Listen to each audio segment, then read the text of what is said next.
कर्नाटक की जनता ने भाजपा की नीतियों को खारिज किया है। ये कहना है कांग्रेस के वरिष्ठ नेता डॉक्टर नितिन राउत का। उनके मुताबिक भाजपा जीत के लिए जनता को केरला स्टोरी दिखाती रही, लेकिन जनता ने भाजपा को कर्नाटक स्टोरी दिखा दी। राउत का ये भी कहना है कि इस चुनाव परिणाम का दूरगामी असर देश की राजनीति पर पड़ेगा। कर्नाटक में जो चुनाव प्रचार हुआ उसमें महाराष्ट्र के कई नेताओं ने उसकी कमान संभाली और यहाँ से जाकर उन्होंने चुनाव प्रचार किया। उन्हीं में से एक डॉक्टर नितिन राउत, पूर्व कैबिनेट मंत्री महाराष्ट्र के, ये हमारे साथ हैं और वरिष्ठ कांग्रेसी नेता। सर से हम बात करेंगे। सर, ये बताएं कि कर्नाटक में जो जीत मिली है, ऐतिहासिक जीत मिली है, बड़ी जीत मिली है, इसके लिए मायने क्या हैं? देखिए, एक तरफ बढ़ती महंगाई तो दूसरी तरफ बढ़ती बेरोजगारी और जिस प्रकार से द्वेष का, नफरत का वातावरण इस देश के अंदर भारतीय जनता पार्टी ने किया, लोगों ने ये दिखा दिया कर्नाटक के कि यहाँ पर किसी भी प्रकार का धर्म के नाम पर या जाति के नाम पर मतदान नहीं होगा तो विकास के नाम पर मतदान होगा, नफरत के नाम पर मतदान नहीं होगा तो मोहब्बत के नाम पर मतदान होगा। और उन्होंने इस चुनाव में ये दिखा दिया कि यहाँ पर मोहब्बत की दुकान चल पड़ी है और वह मोहब्बत की दुकान आज जोरों से हमारे नेता राहुल गांधी इन्होंने चलाई है।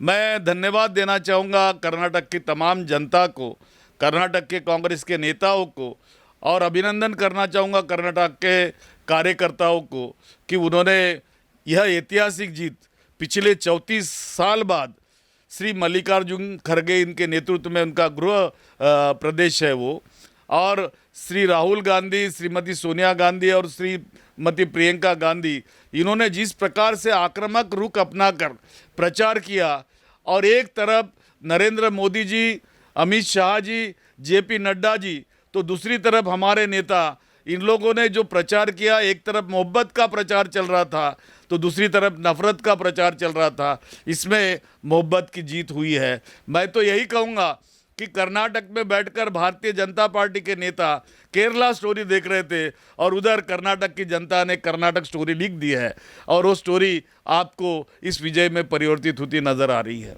आपने केरला स्टोरी का जिक्र किया। कर्नाटक के चुनाव में बहुत जातिगत समीकरणों की बात सामने आई, फिर ये केरला स्टोरी वाला भी आया, फिर कुछ धार्मिक मुद्दे भी सामने आए।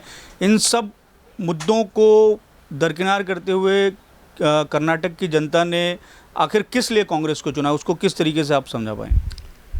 देखिए, कांग्रेस पार्टी यह सदैव डॉक्टर बाबा साहब आम्बेडकर जी ने जो भारतीय संविधान इस देश को दिया, उस संविधान का पालन करते आई है।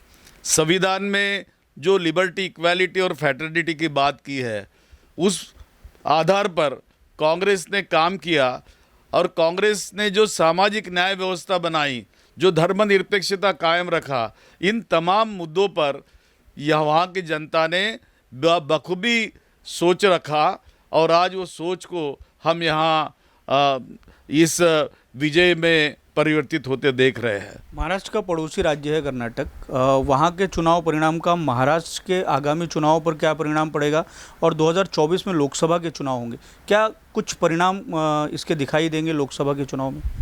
देखिए, परिणाम तो परिणाम होता है, उसका रिफ्लेक्शन होता ही है और होना भी है। जिस प्रकार से कर्नाटक में भारतीय जनता पार्टी ने वहाँ की सरकार के साथ खेला, वहाँ के चुने हुए जो लोक प्रतिनिधि थे उनके साथ व्यवहार किया, जिस प्रकार से दबाव तंत्र का प्रयोग किया, नफरत की राजनीति की, सूड की राजनीति की, द्वेष की राजनीति की, महाराष्ट्र में भी तकरीबन उसी प्रकार की राजनीति चल रही है। इसलिए जो कर्नाटक की जनता ने किया वह महाराष्ट्र में होना हम संभव समझ सकते हैं उसको, क्योंकि वैसे चिन्ह नज़र आ रहे हैं। तो ये थे कांग्रेस के वरिष्ठ नेता डॉक्टर नितिन राउत, जिन्होंने हमसे खास बातचीत की। कैमरामैन दिनेश सातपुते के साथ दिव्येश द्विवेदी, यूएसएन न्यूज़, नागपुर।